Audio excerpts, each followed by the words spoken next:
ಹಲವು ಗ್ರಾಮಗಳಿಗೆ ತಲೆನೋವಾಗಿದ್ದ ಚಿರತೆ ಪ್ರತ್ಯಕ್ಷ.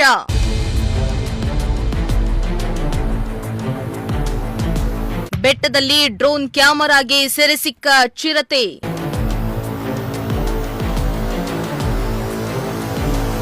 ಗುಡಿಬಂಡೆಯ ವರ್ಲಕೊಂಡ ಬೆಟ್ಟದಲ್ಲಿ ದೃಶ್ಯ ಸೆರೆ.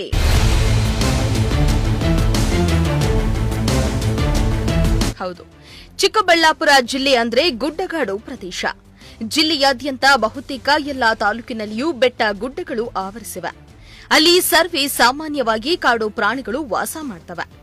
ಇತ್ತ ಗುಡಿಬಂಡೆ ತಾಲೂಕಿನ ಹಲವು ಗ್ರಾಮಗಳಿಗೆ ಭಯವನ್ನ ಸೃಷ್ಟಿ ಮಾಡಿತ್ತು.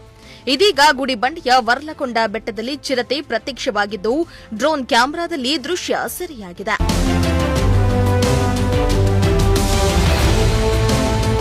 ಗುಡಿಬಂಡೆಯ ವರ್ಲಕೊಂಡ ಬೆಟ್ಟದಲ್ಲಿ ಕಾಣಿಸಿಕೊಂಡಿರುವ ಈ ಚಿರತೆ ಸುತ್ತಲ ಗ್ರಾಮಸ್ಥರಿಗೆ ಹಲವು